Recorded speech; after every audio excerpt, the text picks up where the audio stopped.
आप देख रहे हैं इंडिया 29 स्टेट्स न्यूज। बढ़ते हैं न्यूज की तरफ। ತೆಗೆದುಕೊಳ್ಳದೇ ಇದ್ದಾಗ ಬೆಂಗಳೂರಿನಿಂದ ಮೈಸೂರಿನವರೆಗೆ ನಮ್ಮ ಶಕ್ತಿ ಇರತಕ್ಕಂಥದ್ದು ಅಷ್ಟೆಲ್ಲ ಇದ್ದು ವಿಶ್ವಾಸಕ್ಕೆ ತೆಗೆದುಕೊಳ್ಳದೆ ಹೋದ ಮೇಲೆ ಸರಿಯಾದ ರೀತಿಯಲ್ಲಿ ನಾವ್ಯಾತಿಗೆ ಬೆಂಬಲ ಕೊಡಬೇಕು? ರಾಜಕಾರಣ ಮಾಡೋದು ಬೇರೆ, ಚುನಾವಣೆಗಳು ಬಂದಾಗ ಬೇರೆ ಒಟ್ಟಿಗೆ ಇರ್ತಕ್ಕಂಥದ್ದು. ಆದರೆ ಇವತ್ತಿನ ಈ ರೀತಿಯ ಕಾರ್ಯಕ್ರಮದಿಂದ ಸಾಧನೆ ಏನು ಮಾಡ್ತೀವಿ? ಏನು ಸಾಧನೆ ಮಾಡ್ಲಿಕ್ಕೆ ಸಾಧ್ಯ? ಇದು ನನ್ನ ಮನಸ್ಸಿಗೂ ನೋವಾಗಿದೆ.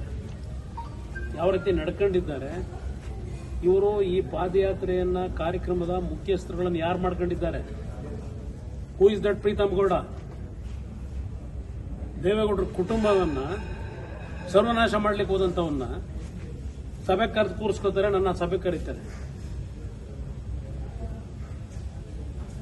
ನನಗೂ ಸಹಿಸ್ಕೊಳ್ಳಿಕ್ಕೆ ಒಂದು ಇತಿಮಿತಿ ಇದೆ. ಯಾರ ಕಾರಣ ಆ ಪೆನ್ ಡ್ರೈವ್ಗಳನ್ನ ಬೀದಿ ಹಂಚಲಿಕ್ಕೆ? ಇಂಥವ್ರನ್ನ ನನ್ನನ್ನ ಸಭೆ ಕರೀತಾರೆ, ಅವ್ನ ಪಕ್ಕದಲ್ಲಿ ಕೂರಿಸ್ಕೊಂಡು ಮೀಟಿಂಗ್ ಮಾಡ್ಲಿಕ್ಕೆ ಕರೀತಾರೆ. ನನ್ನನ್ನು,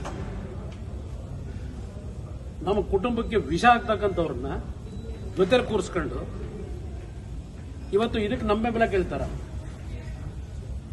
ಗೊತ್ತಿಲ್ಲ ಅವರಿಗೆ ಅಲ್ಲಿ ಏನೇ ಆಗಿದೆ ಅಂತ ಹಾಸನದಲ್ಲಿ. ಯಾರಿದಕ್ಕೆ ಕಾರಣ? India 29 States News.